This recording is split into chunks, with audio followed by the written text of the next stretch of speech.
اللہ اللہ اللہ اللہ اللہ الحمد للہ رب العالمین والعاقبۃ للمتقین وأصلي وأسلم على المبعوث رحمة للعالمین اللهم لا علم الا ما علمتنا وزدنا علما یا کریم۔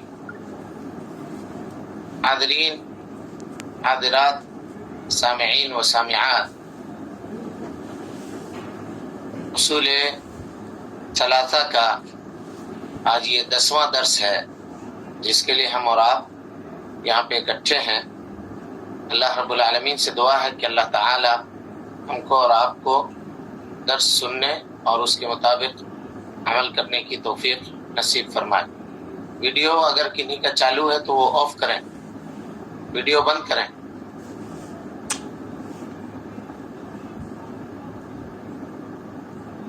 مولانا خان آپ کا ویڈیو آن ہے، آف کیجئے اس کو۔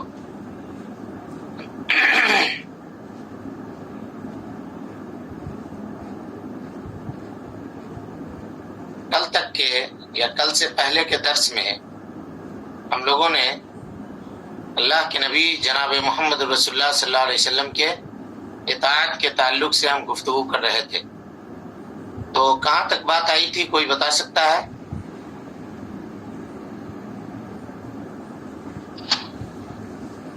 کیا بات ہوئی تھی کل سے پہلے کے درس میں؟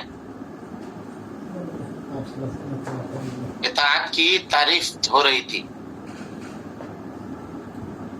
جی، اطاعت کی تعریف ہو رہی تھی اور آپ نے کہا تھا کہ اور دو اس کے پارٹ باقی ہے اتباع کی۔ جی ہاں، باقی ہے۔ تو کیا لکھا تھا آپ لوگوں نے؟ کچھ لکھا تھا؟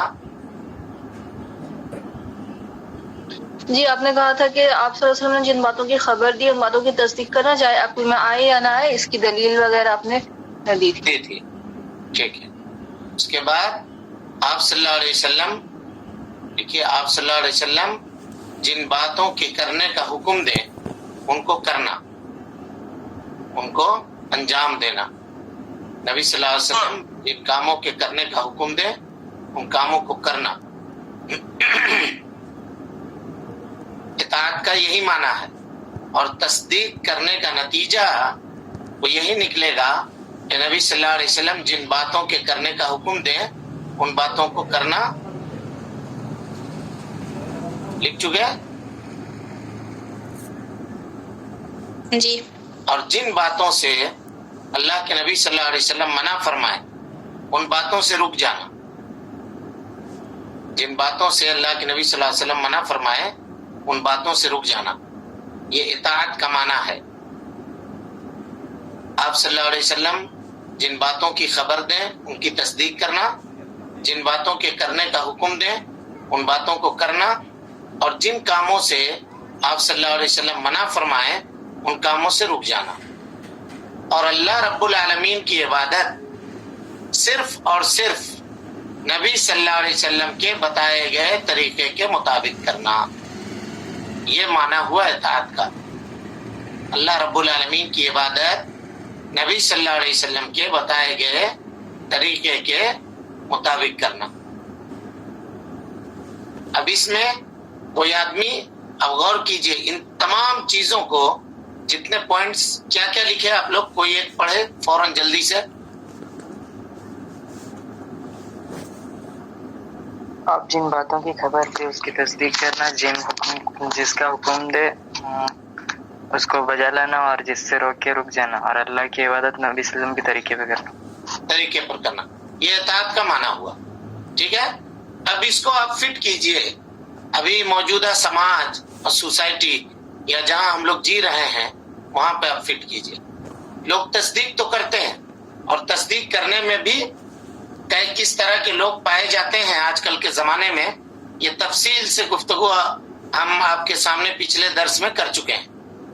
نبی صلی اللہ علیہ وسلم کی اطاعت کرنے کا ہر کوئی دعویٰ کرتا ہے، لیکن جب عمل کرنے کی بات آتی ہے تو اس میں پیچھے ہٹ جاتا ہے، شوق کی وجہ سے، یا اسی طرح سے سماج، سوسائٹی اور معاشرے کے ڈر کی وجہ سے نبی صلی اللہ علیہ وسلم کی اطاعت اور آپ کی فرما برداری کو چھوڑ دیتا ہے، حالانکہ ایسا نہیں ہونا چاہیے۔ اچھا، جن چیزوں سے نبی صلی اللہ علیہ وسلم نے منع فرمایا ہے ان چیزوں سے رک جانا، چاہے اس کی لاجک ہم کو سمجھ میں آئے یا نہ آئے. کیوں منع کیا آپ صلی اللہ علیہ وسلم نے؟ یہ پتا ہو یا نہ ہو، صرف یہ خبر آ جائے کسی صحیح حدیث سے کہ یہ فلاں کام ہے اور اس کو کرنے سے اللہ کے نبی صلی اللہ علیہ وسلم نے ہم کو روکا ہے، منع کیا ہے، تو ایک مومن آدمی کا کردار یہ ہونا چاہیے کہ وہ اس کام کو نہ کرے. اور آخری پوائنٹ ہے کہ اللہ کی عبادت اسی طریقے پر کی جائے جو طریقہ اللہ کے نبی جناب محمد رسول اللہ صلی اللہ علیہ وسلم بتا کر کے گئے ہیں. اس سے کوئی بات آپ کو سمجھ میں آ رہی ہے؟ اس آخری پوائنٹ سے کوئی چیز سمجھ میں آ رہی ہے آپ کو؟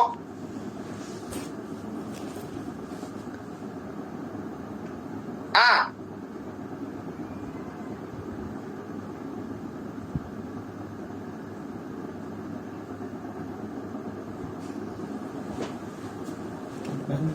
بولیے. نہیں تو عمل قبول نہیں ہوگا. نہیں تو عمل قبول نہیں ہوگا. صحیح بات، صحیح. اور کوئی بات؟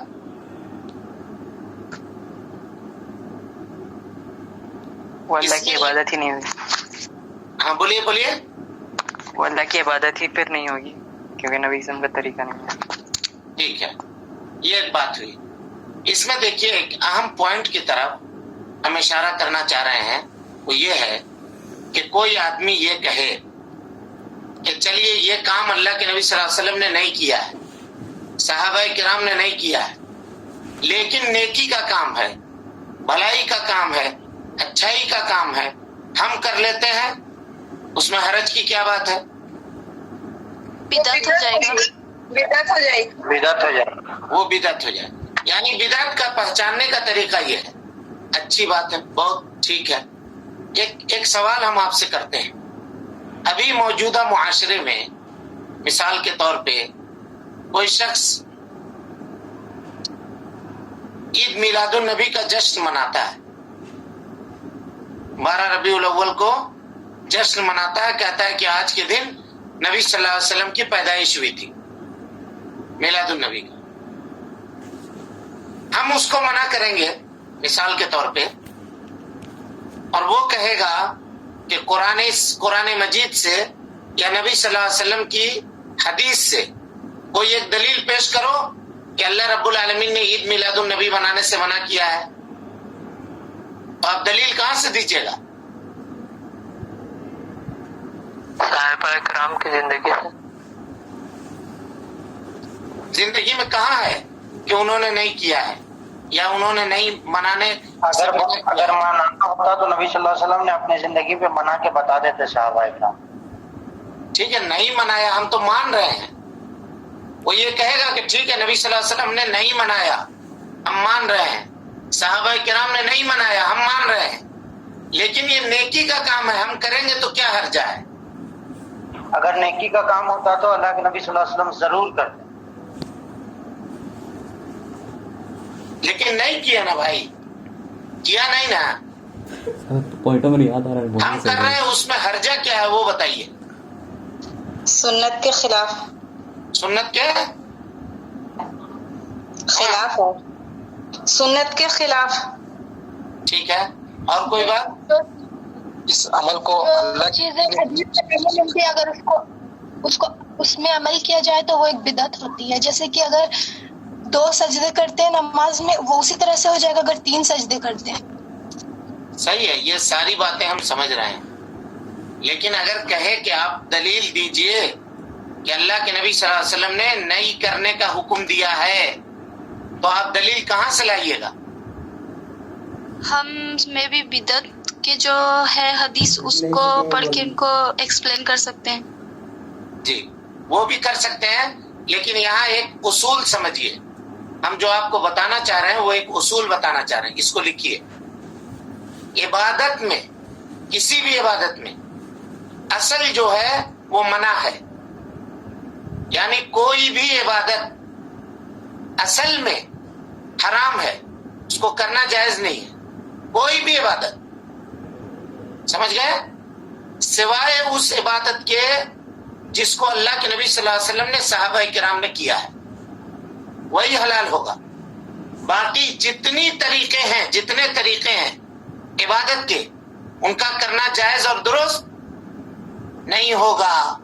تو کوئی اگر آپ سے یہ کہے کہ نبی صلی اللہ علیہ وسلم نے منع کہاں کیا ہے یہ دلیل دو، تو آپ کہیے گا عبادت میں منع کرنے کی دلیل نہیں دی جائے گی، بلکہ تم کو دلیل دینا ہے کہ یہ کس نے کیا ہے. اور اگر دلیل نہیں موجود ہے تو تمہارا یہ عمل ناقابل قبول ہوگا. سمجھ میں آئی بات کہ نہیں آئی اب؟ جی. ہاں، یہاں دو طریقے ہیں. انسان کے عمل کو بنیادی طور پہ دو طریقوں پہ، دو حصوں پہ تقسیم کیا جاتا ہے.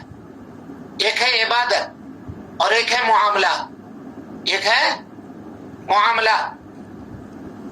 سمجھ میں آ رہی بات؟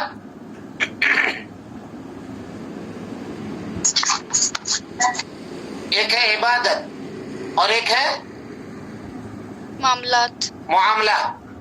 معاملات کا مطلب جیسے خرید و فروخت کرنا، کوئی تجارت کرنا، کوئی بزنس کرنا، کسی سے کوئی معاملہ کرنا. سمجھ میں آ رہی بات؟ یہ سب معاملات ہیں. اور عبادت کیا ہے؟ نماز پڑھنا، روزہ رکھنا، کسی دن خاص کر کے خوشی منانا، نذر ماننا، یہ سب کے سب عبادت ہیں. تو عبادت میں اصل حرمت ہے کہ کوئی بھی عبادت حرام ہے سوائے ان عبادتوں کے جس کو اللہ کے نبی صلی اللہ علیہ وسلم نے کیا ہے اور جس کو صحابہ کرام نے کیا ہے، وہی عبادت جائز ہے. اور معاملات میں اصل حلال ہے، ساری چیزیں حلال ہیں سوائے اس کے جس کو اللہ کے نبی صلی اللہ علیہ وسلم نے منع کر دیا ہے، روک دیا ہے. مثال کے طور پہ کوئی نیا بزنس آئے، ابھی معاشرے میں لانچ ہو کوئی نیا بزنس، ایک مثال دے رہا ہوں. اب اس میں کوئی آدمی یہ پوچھے گا کہ نبی صلی اللہ علیہ وسلم نے یہ تجارت کیا ہے یا نہیں کیا ہے، بتاؤ تم کیوں کر رہے ہو؟ تو کیا جواب دیجیے گا؟ یہ معاملات ہے، دین نہیں. یہ معاملات ہے. اور معاملات میں اصل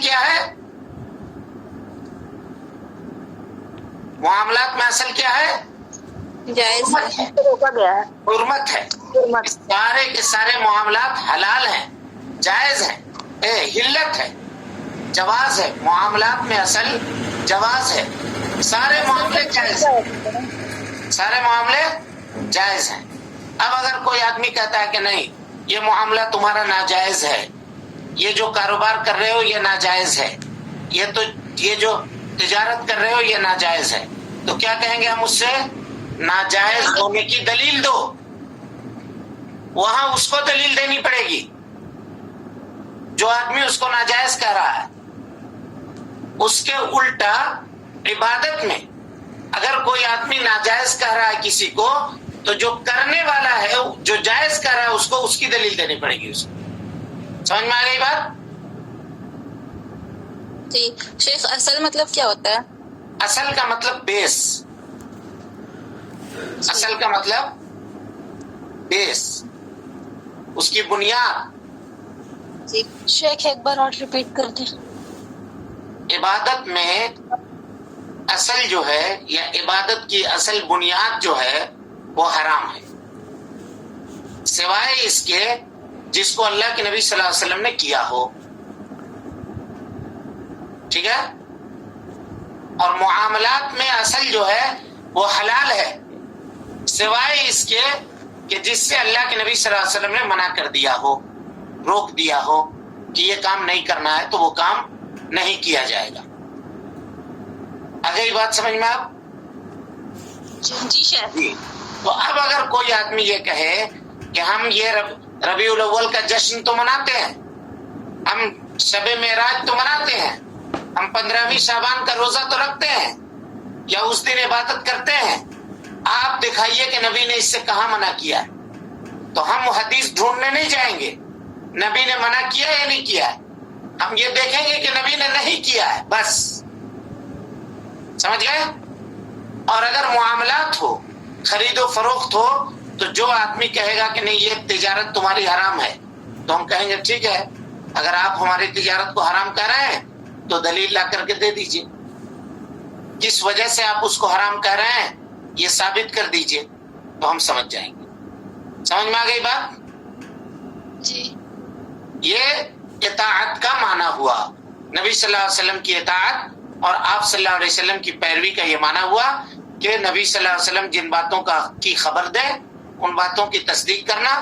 نبی صلی اللہ علیہ وسلم کی جن باتوں کا آپ صلی اللہ علیہ وسلم حکم دے ان کو بجا لانا.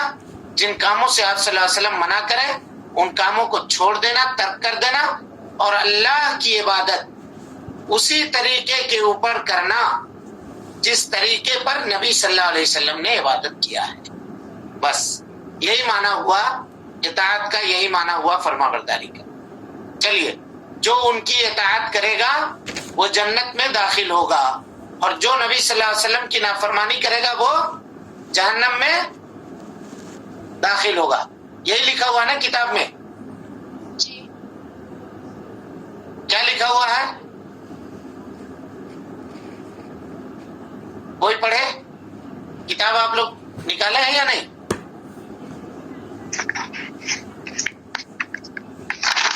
جی الحمدللہ. پڑھیے. پہلا مسئلہ پڑھنا ہے. پہلا مسئلہ میں ہو گیا. آخر کا جو چلیے پڑھیے، پہلا مسئلہ شروع سے پڑھیے، کوئی بات نہیں. اللہ تعالیٰ نے ہمیں پیدا کیا، رزق عطا فرمایا، اور یوں ہی ہمیں محمل نہیں چھوڑا بلکہ ہماری طرف یہ اپنا رسول صلی اللہ علیہ وسلم بھیجا جس نے ان کی اطاعت کی وہ جنتی ہو گیا، اور جس نے ان کے احکام کی سے سرتابی اور سرکشی کی. یہاں اطاعت کا معنی سمجھنا تھا. سمجھ گئے اطاعت کا معنی؟ جی جی وہ جنت میں داخل ہوگا اور جس نے نافرمانی کی وہ جہنم میں جائے گا. اب اس کے بعد پڑھیے. دوسرا مسئلہ نہیں دلیل پڑھیے. دلیل کی دلیل اللہ تعالیٰ کا ارشاد ہے اِنَّا أَرْسَلْنَا إِلَيْكُمْ رَسُولًا شَاهِدًا عَلَيْكُمْ كَمَا أَرْسَلْنَا إِلَى فِرْعَوْنَ رَسُولًا فَعَصَىٰ فِرْعَوْنَ الرَّسُولَ فَأَخَذْنَاهُ أَخْذًا وَبِيلًا. وبیلا ترجمہ دیکھیے اس کا کیا ہوا. ترجمہ اس کا ہوا بے شک ہم نے تمہاری طرف بھی تم پر گواہی دینے والا رسول بھیج دیا ہے.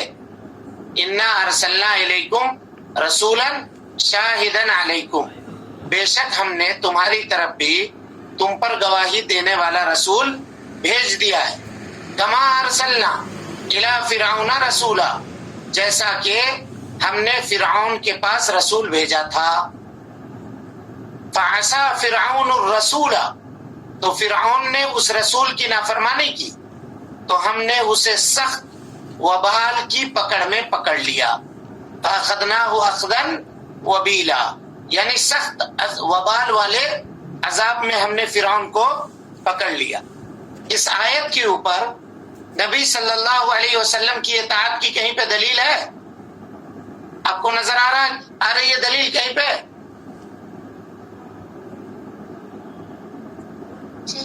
شاہدن علیکم. ہاں بولیے. قوم فرعون کی دلیل سے بات ثابت ہوتی ہے. بتائیے وضاحت کیجیے.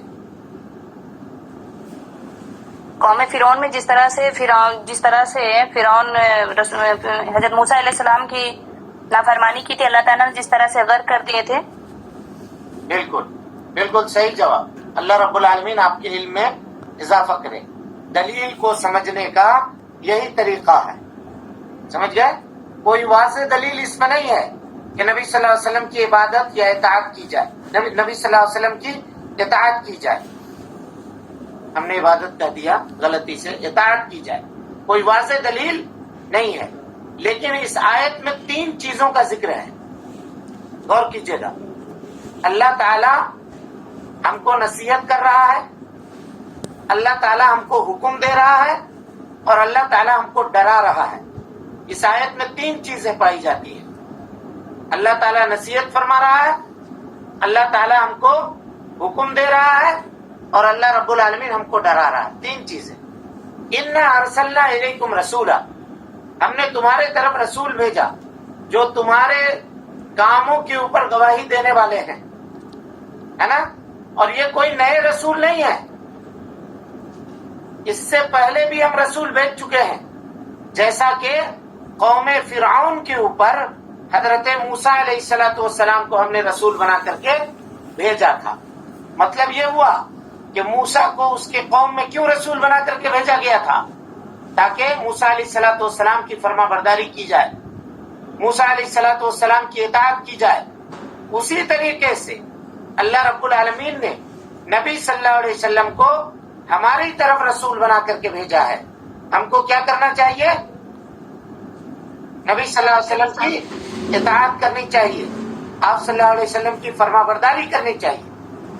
اگر ہم نے خدا نخواستہ ایسا کیا جیسا فرعون کے قوم نے کیا تھا، فعصا فرعون الرسول، کہ انہوں نے رسول کی نافرمانی کی تھی، رسول کی باتوں کو ماننے سے انکار کیا تھا، اللہ تعالیٰ کہہ رہا اے امت محمد، اگر تم بھی نبی صلی اللہ علیہ وسلم کی اطاعت سے روگردانی کرو گے، اگر تم بھی اللہ کے نبی صلی اللہ علیہ وسلم کی اطاعت سے الگ ہٹو گے تو تمہارا بھی وہی حال ہوگا جو حال قوم فرعون کا ہوا تھا، اور جس نے حضرت موسیٰ علیہ السلام کی اطاعت اور فرما برداری کرنے سے انکار کر دیا۔ دلیل سمجھ میں آ گئی اب؟ جی الحمدللہ۔ جی ہاں، اور اس کے بعد چلیے آگے پڑھیے۔ دوسرا مسئلہ، جی پہلا مسئلہ کمپلیٹ ہو گیا اللہ رب العالمین کے فضل اور کرم سے۔ اب دیکھیے دوسرا مسئلہ کیا ہے۔ اللہ تعالیٰ کو یہ بات قطعاً ناگوار ہے کہ اس کی عبادت میں اس کے ساتھ کسی دوسرے کو بھی شریک کیا جائے، نہ کسی مقرب فرشتے کو، اور نہ ہی اللہ تعالیٰ کے طرف سے آنے والے نبی کو، اور اس کی دلیل یہ ارشاد الہی ہے۔ جی جی، اب دیکھیے اس کو، یہاں توحید الوہیت کا بیان ہو رہا ہے۔ کس کا بیان ہو رہا ہے؟ توحید الوہیت کا۔ پہلے مسئلے میں توحید ربوبیت کا بیان تھا، اللہ تعالیٰ نے ہم کو پیدا کیا، ہم کو روزی دیا، ہم کو بیکار نہیں چھوڑا، ہماری طرف رسول بنا کر کے بھیجا، اور ہمارا کام یہ ہے کہ ہم رسول کی اطاعت کریں، فرما برداری کریں، تاکہ ہم جنت میں داخل ہوں گے۔ یہ پہلا مسئلہ تھا توحید اس چیز کے اوپر، ربوبیت، توحید ربوبیت کے اوپر۔ اب یہ دوسرا مسئلہ ہے توحید الوہیت کے اوپر۔ اللہ تعالی اس بات کو ناپسند فرماتا ہے کہ اس کے ساتھ عبادت میں کسی کو شریک کیا جائے۔ اب یہاں ایک لفظ آیا عبادت، عبادت کا کیا معنی ہے؟ ہاں کیا معنی ہے عبادت کے؟ نبی صلی اللہ علیہ وسلم کے طریقے پہ عبادت کرنا۔ وہ تو طریقہ ہوا، ہم عبادت کا معنی پوچھ رہے ہیں۔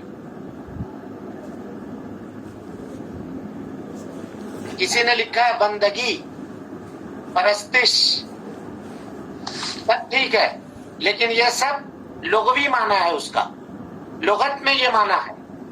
شریعت میں عبادت کا کیا معنی ہے؟ کوئی بتا سکتا ہے؟ نماز پڑھنا، روزہ رکھنا، خیرات کرنا، صدقہ کرنا۔ ہاں یہی یہ مسئلہ ہے ہم لوگوں نے۔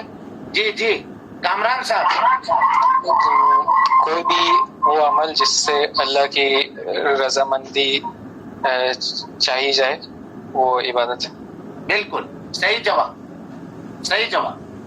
ہم لوگ عبادت کو صرف نماز، روزہ، ہے نا، حج، زکوٰۃ یہی سمجھتے ہیں، حالانکہ عبادت اسی کا نام نہیں ہے، اس میں اخلاق کا نام بھی عبادت ہے، کسی سے مسکرا کر کے ملنا بھی عبادت ہے، سمجھ میں آ رہی بات؟ کسی کی دلجوئی کرنا بھی عبادت ہے، خاموش رہنا، چپ رہنا بھی عبادت ہے، ذکر و اذکار کرنا بھی عبادت ہے، سونا کبھی کبھی عبادت ہے، جگنا عبادت ہے۔ یعنی انسان 24 گھنٹے میں اگر وہ مسلمان ہے اور اگر نیت اس کا درست ہے تو اس کا ہر عمل ہر کام عبادت ہے. صبح اٹھ کر کے آدمی گیا, کاروباری ہے, دکان کھولنے کے لیے گیا, گھر سے یہ نیت کر کے نکلا کہ اللہ میں جا رہا ہوں دکان کھولوں گا, بیٹھوں گا تاکہ حلال روزی حاصل کروں, حرام روزی سے بچوں. اگر یہ نیت کر کے بیٹھا ہے تو جب تک وہ دکان میں بیٹھا وہ اللہ کی عبادت میں ہے. کوئی نوکری کرتا ہے, گھر سے نکلا نوکری میں جانے کے لیے, یہ نیت کیا کہ اللہ میں یہ ڈیوٹی کرنے جا رہا ہوں, نوکری کرنے جا رہا ہوں, اس لیے جا رہا ہوں کہ محنت کر کے مزدوری کر کے حلال روزی کماؤں گا, حرام سے بچوں گا, اور اس کے ذریعے سے جو پیسہ آئے گا صدقہ و خیرات کروں گا, اس کے ذریعے سے کھاؤں گا پیوں گا تاکہ اللہ تیری عبادت کے اوپر میرا دل لگے, اس کے ذریعے سے جو جائز حقوق میرے اوپر ہیں اس کو میں پورا کروں گا. اگر یہ وہ نیت کر کے جاتا ہے تو 8 گھنٹہ 9 گھنٹہ جو وہ آفس میں بیٹھا ہوا ہے پورا کا پورا عبادت میں ہے. وہ سمجھ میں آ گئی بات؟ جی جی. اسی لیے لکھیے عبادت کا معنی. عبادت کا کیا معنی ہے؟ عبادت کا معنی ہے, عبادت ایک ایسا جامع لفظ ہے, عبادت ایک ایسا جامع لفظ ہے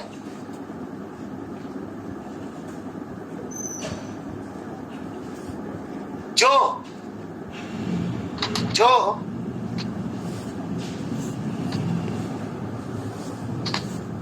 ان تمام چیزوں کو شامل ہے جس کو اللہ رب العالمین پسند فرماتا ہے, جس سے اللہ تعالی راضی ہوتا ہے, جس کو اللہ تعالیٰ پسند فرماتا ہے, جس سے اللہ رب العالمین راضی ہوتا ہے, چاہے اس کا تعلق قول سے ہو یا فعل سے ہو. چاہے اس کا تعلق قول سے ہو یعنی زبان سے گفتگو سے ہو یا کوئی ایکٹ کام کرنے سے ہو.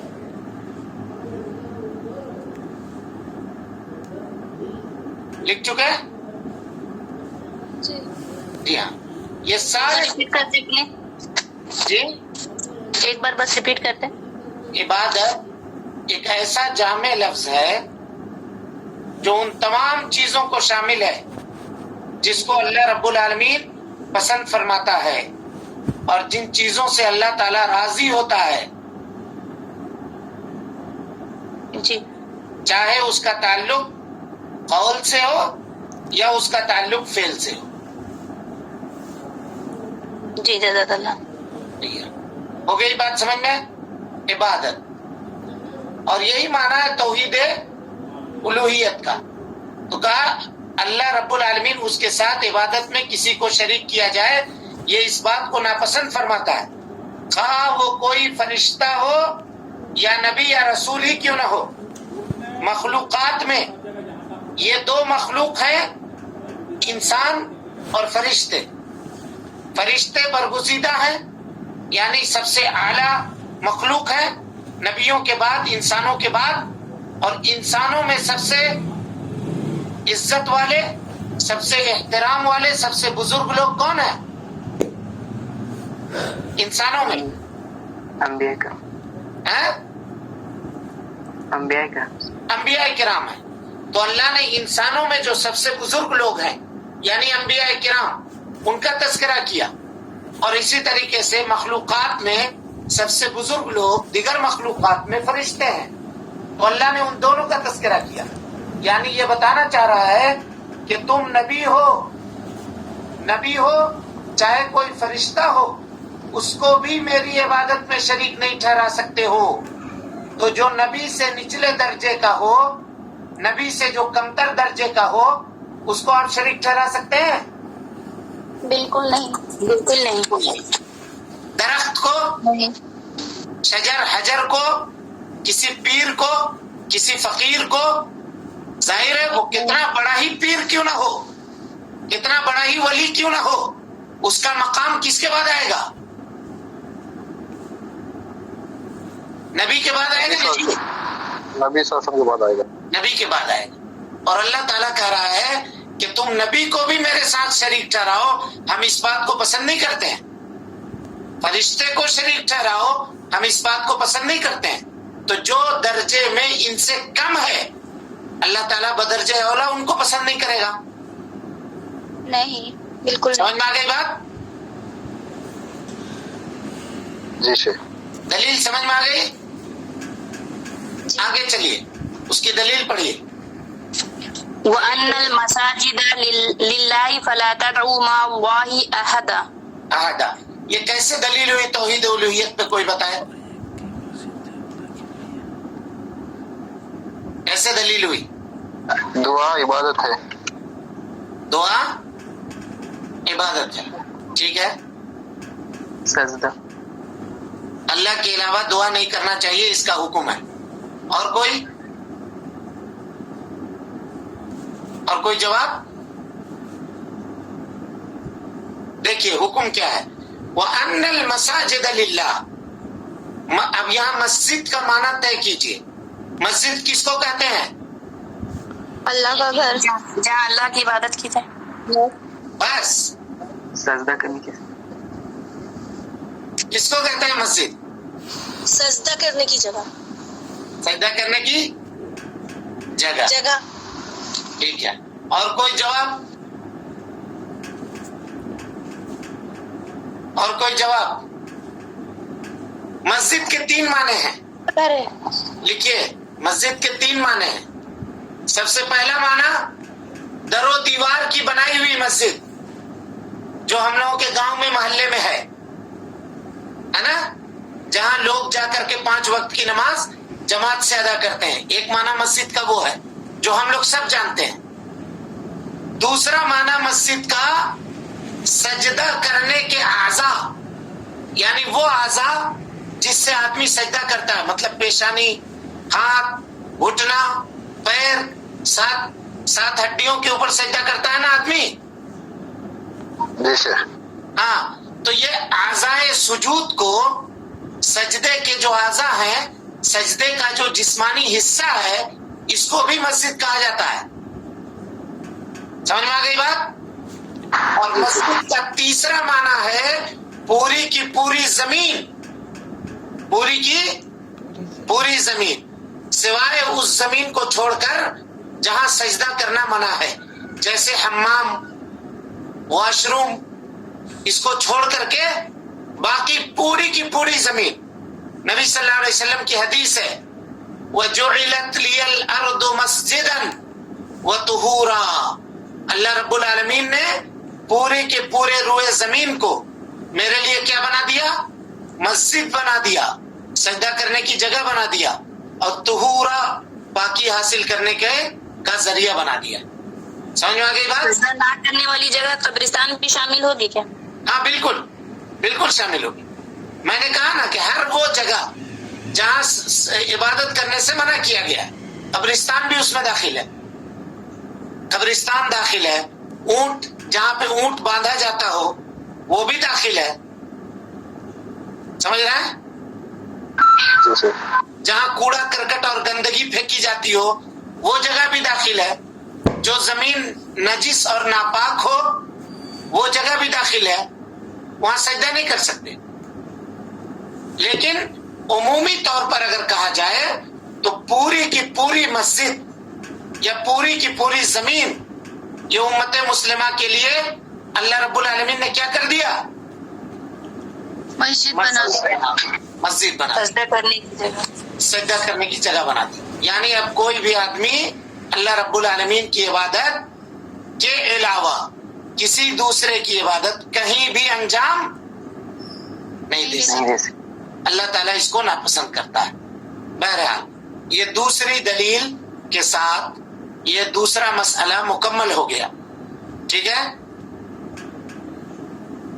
ہو گیا مکمل. جی الحمدللہ. کچھ باقی ہے اس میں اور؟ نہیں. دلیل مکمل ہو گیا نا؟ جی الحمدللہ. مسجد کے معنی بھی آپ لوگ سمجھ گئے؟ ٹھیک ہے انشاءاللہ. پھر اس کے بعد کل کے درس میں وقت بھی ہو گیا. وصلی اللہ علی نبینا محمد وعلی آلہ واصحابہ اجمعین، اما بعد۔ اللہ اللہ اللہ اللہ اللہ اللہ